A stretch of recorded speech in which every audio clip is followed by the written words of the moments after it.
Fact news బంగారు తల్లి పథకం ఇప్పుడు రాష్ట్ర రాజకీయాల్లో చర్చనీయాంశంగా మారింది. మరీ ముఖ్యంగా మంత్రివర్గంలో ఇప్పుడు పెద్ద దుమారాన్ని రేపుతోంది. సీఎం ఏకపక్షంగా ఈ పథకాన్ని ప్రకటించారని సహచర మంత్రులు గుర్రుమీదున్నారు. ఇంతకీ ఈ పథకానికి నాంది ప్రస్తావన జరిగింది కర్నూలు జిల్లాలో. ఓర్వకల్ మండలం మహిళా పొదుపు లక్ష్మిల మాటలే ఈ పథకానికి పదానిర్దేశం చేశాయి. అదెలానో చూద్దాం.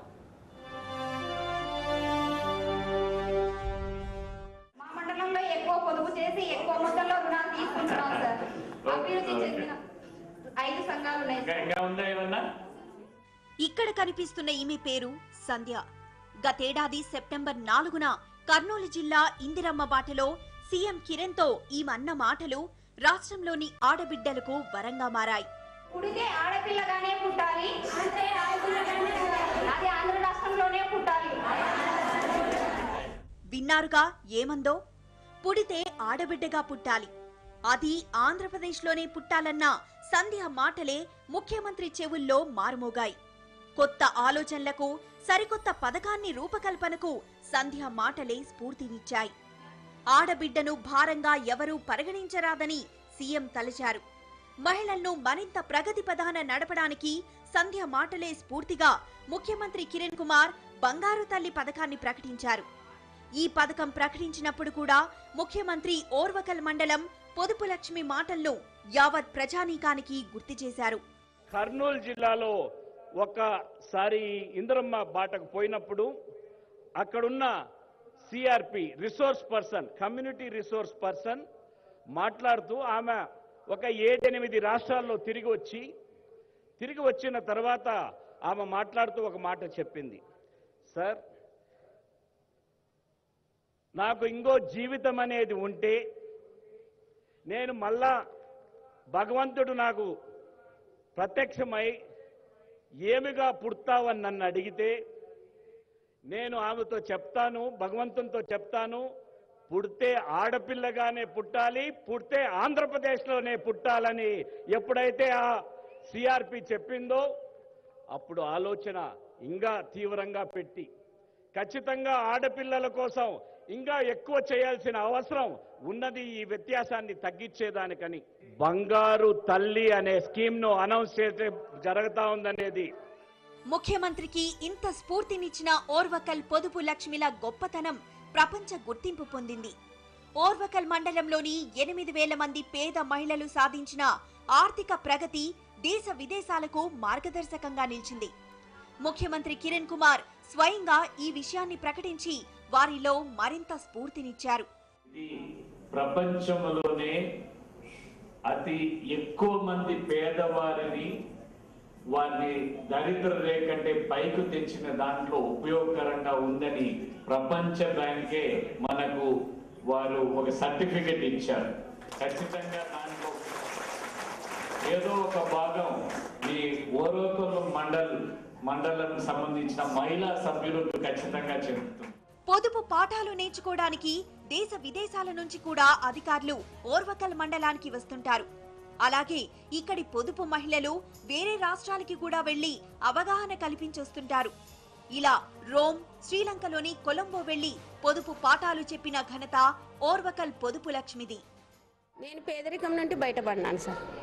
కంపల్సరీ నేను పొలం సంపాదించుకున్నాను, 1,30,000 పెట్టి పొలం తీసుకున్నాను, పొలం సంపాదించుకున్నాను, 5 మంది పిల్లల్ని చదివించుకున్నాను, 3కి జాబ్ వచ్చింది, నాకు ఇల్లు కట్టుకున్నాను. ఇల్లు లేదు సార్. ఫస్ట్లో నేను రోమ్కి పోయొచ్చాను, శ్రీలంక పోయొచ్చాను. అంటే నాకు ఒక అక్షరం ముక్క రాశారు. మా తాతలు, మా జైనాయనలు అందరు పేదరికమే, కానీ నేను కూడా పేదరికమే. ఈ సంఘాల వల్ల ఒక పేదరికం అనేది దాటినాను సార్. నేను ఒక 100 రూపాయలు తీసుకోవాలంటే కూడా నాకు చాలా భయం అయ్యేది ఆ కాలంలో. కానీ ఈ పొదుపు నేను ఎప్పుడైతే ఒక్కొక్క రూపాయి పొదుపు చేయడం మొదలు పెట్టానో అప్పుడు అందరం కలిసి కూర్చొని ఒక్కొక్కరు ఒక్కొక్క పనికి 500 నుంచి మేము మా డబ్బును మేము పోగు చేసుకొని అప్పు తీసుకోవడం ప్రారంభించాము. అప్పుడు నాలో కొంత ధైర్యం వచ్చింది. ప్రత్యేక బ్యాంకును ఏర్పాటు చేసుకున్నారు. రెసిడెన్షియల్ స్కూల్, లక్షల విలువైన ఆస్తులను కూడబెట్టుకోవడమే కాదు, భూముల్ని కూడా పొదుపు మహిళలు సమకూర్చుకొని దేశ విదేశాలకు ఆదర్శంగా నిలిచారు. దాదాపు 30 దేశాలకు చెందిన అధికారులు ఇక్కడికొచ్చి పాఠాలు నేర్చుకున్నారని పొదుపు సంఘాల ప్రత్యేక సలహాదారు విజయభారతి చెప్పారు. ఎన్నో ఏళ్లుగా ఇక్కడి మహిళలకు పొదుపు పాఠాలు నేర్పించారు. పేదరిక నిర్మూలనలో పాఠాలు నేర్చుకోవడానికి చాలామంది వస్తున్నారు.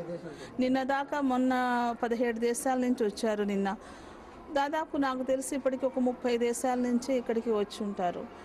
ఇది ఒక ప్రయోగశాలగా మారింది. ఇక్కడి నుంచి తీసుకున్న మన రాష్ట్రంలో ఇందిరా క్రాంతి పథకం ద్వారా మనం ఒక మార్గాన్ని కనుక్కున్నాం. పేదరిక నిర్మూలనకి మార్గాన్ని కనుక్కున్నాం, దశలు కనుక్కున్నాం, స్టెప్స్ కనుక్కున్నాం. ఈ యొక్క పేదరిక నిర్మూలనకి మనం కనుక్కున్నటువంటి ఈ మార్గం ఈరోజు NRLM రూపంలో, నేషనల్ రూరల్ లైవ్లీహుడ్ మిషన్ రూపంలో దేశవ్యాప్తంగా ఈరోజు అమలుకు రావడం మన ప్రభుత్వానికి ఎంతో గర్వకారణం. ఇది మొత్తం మీద కేబినెట్ లో చర్చ జరిగినా జరగకపోయినా బంగారు తల్లి పథకానికి నాంది పడింది కర్నూలు జిల్లా ఓర్వకల్లులోనే. ఇక్కడి మహిళా పొదుపు సంఘాల ప్రగతి బంగారు తల్లి పథకానికి శ్రీకారం చుట్టింది.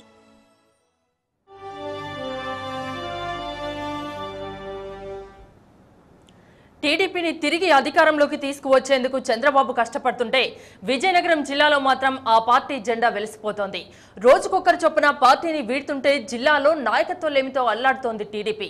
రానున్న ఎన్నికల్లో అభ్యర్థులే కరువయ్యే పరిస్థితులు కనిపిస్తున్నాయి.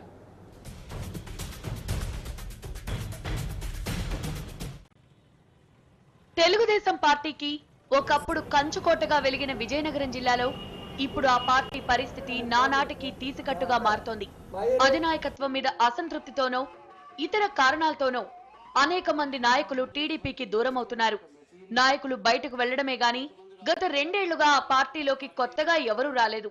ముఖ్యంగా పీసీసీ చీఫ్ బొత్స సత్యనారాయణ ఆకర్షణ కారణంగా ఎక్కువ మంది కాంగ్రెస్ లోకి జంప్ చేస్తున్నారు. ప్రస్తుతం జిల్లాలో విజయనగరం, శృంగవరపుకోటలో మాత్రమే టీడీపీ ఎమ్మెల్యేలున్నారు. జిల్లా పార్టీ అధ్యక్షుడిగా పనిచేసిన ఎడ్ల రమణమూర్తితో మొదలైన వలసలు కొనసాగుతూనే ఉన్నాయి. చీపురుపల్లి సెగ్మెంట్ లో సత్యబాబుతో ఢీకొట్టి నిలబడ్డ గద్దె బాబురావు సైకిల్ దిగి జగన్ కి జైకొట్టారు. ఇలా ముఖ్య నేతలు అనేక మంది పార్టీకి గుడ్ బై చెప్పడంతో జిల్లాలో టీడీపీకి నాయకత్వ లోపం స్పష్టంగా కనిపిస్తోంది. అయితే వెళ్లిన వారంతా పదవులు అనుభవించిన వారే అని, ఇప్పుడు కూడా పదవుల కోసమే పోయారని, వారసలు నాయకులే కాదని టీడీపీ విమర్శిస్తోంది. తెలుగుదేశానికి బలమే కార్యకర్తలు, నాయకులు ఏ రోజు కాదు. అయితే ఇప్పుడు ఎవరైతే వెళ్ళిపోతున్నారో వాళ్ళందరూ ఇన్నాళ్ళు పదవులు అనుభవించి ఇంకా మేమే ఆ పదవుల్లో ఉండాలని, మేము ఇవ్వకపోతే వాళ్ళు ఏదో ఇస్తారని వెళ్ళిపోయేవాళ్ళు తప్ప నిజమైన తెలుగుదేశం పార్టీ అభిమానులు అయితే, కార్యకర్తలు అయితే మాత్రం ఎవరు వెళ్ళలేదు. పదవుల గురించి ఆశించిన వాళ్ళే వెళ్తున్నారు. తెలుగుదేశంలోని లోపాల్ని అవకాశంగా తీసుకున్న కాంగ్రెస్ పార్టీ జిల్లాలో ఆకర్ష పథకాన్ని అమలు చేస్తోంది. టీడీపీ నాయకులను ఆకర్షించి తమ బలాన్ని పెంచుకుంటోంది. దీని ఫలితంగా బొబ్బిలి, చీపురుపల్లి, కురుపాం, పార్వతీపురం అసెంబ్లీ స్థానాల్లో టీడీపీకి అభ్యర్థులే లేకుండా పోయారు. టీడీపీ దుస్థితి చూసి కాంగ్రెస్ నేతలు ప్రతిపక్షంపై వ్యంగ్యాస్త్రాలు విసురుతున్నారు. నాయకత్వమే లేని పార్టీ తమకు పోటీయే కాదంటున్నారు.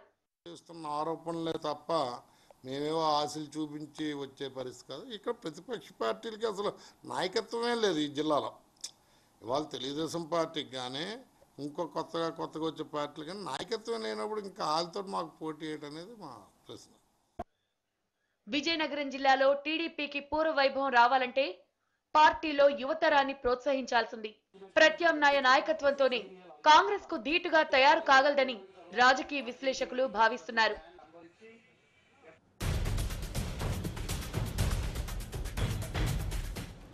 అధికార భాషా సంఘం సాంస్కృతిక శాఖ ఆధ్వర్యంలో భారతీయ జ్ఞానపీఠ అవార్డుల ప్రధానోత్సవ కార్యక్రమం హైదరాబాద్ రవీంద్ర భారతిలో ఘనంగా జరిగింది. 2012-2013 సంవత్సరానికి భారతీయ జ్ఞానపీఠ పురస్కారం రావూరి భరద్వాజ అందుకున్నారు. ఈ కార్యక్రమానికి సీఎంతో పాటు పలువురు ప్రముఖులు హాజరయ్యారు.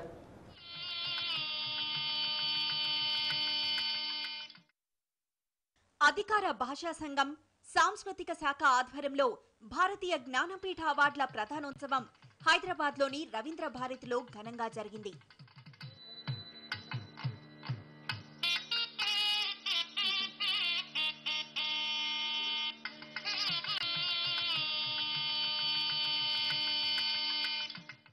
జ్ఞానపీఠ అవార్డుకు ఎంపికైన సాహితీవేత్త రావూరి భరద్వాజ్ గారికి సీఎం కిరణ్ కుమార్ రెడ్డి చేతుల మీదుగా సన్మానం జరిగింది.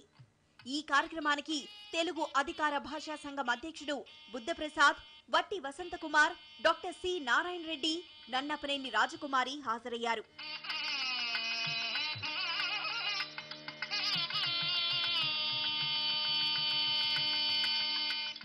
1970, 1988లో ఇద్దరికే జ్ఞానపీఠ్ పురస్కారం లభించింది. ఆ తర్వాత 2012, 13కి గాను రావూరి భరద్వాజ్ గారు ఈ అవార్డు అందుకోవడం చాలా సంతోషంగా ఉందన్నారు డాక్టర్ సీనారే. ఇది రావూరి భరద్వాజను సత్కరించడం కాదు, మనల్ని మనం సత్కరించున్నట్టుగా తెలుగు సాహితీ రంగాన్ని సత్కరిస్తున్నట్టుగా భావిస్తూ నేను సెలవు తీసుకుంటున్నాను. ప్రతి ఒక్కరూ తెలుగు భాషా ప్రావీణ్యం పెంపొందించుకోవాలన్న సీఎం ప్రభుత్వం తరపున 10 లక్షలు భరద్వాజ్ గారికి కానుకగా అందజేస్తున్నామన్నారు. రాబోయే తరం రచయితలు రావూరిని స్ఫూర్తిగా తీసుకోవాలన్నారు.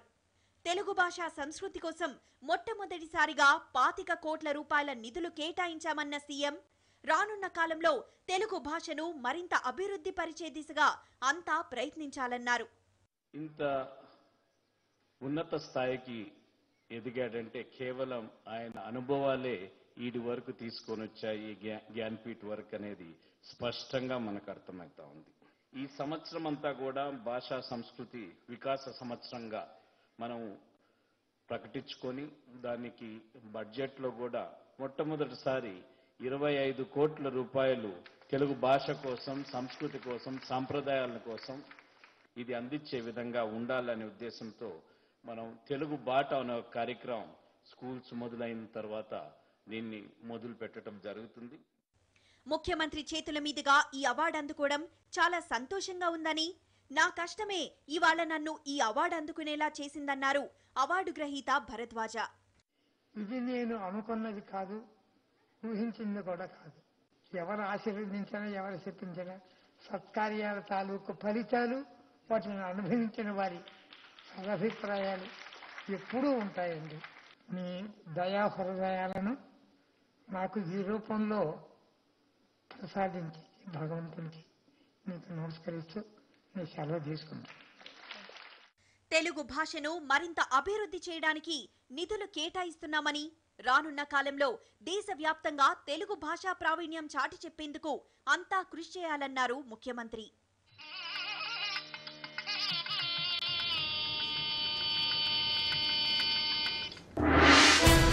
మెదక్ జిల్లాలో కొనసాగుతున్న బంద్, పోలీసుల అదుపులో టీఆర్ఎస్ నేతలు.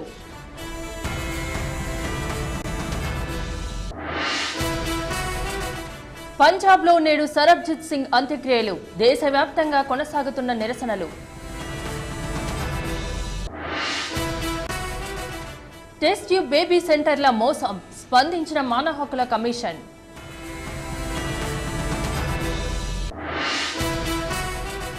మంత్రివర్గంలో బంగారు తల్లి చిచ్చు, సీఎం తీరుపై మంత్రుల అసహనం.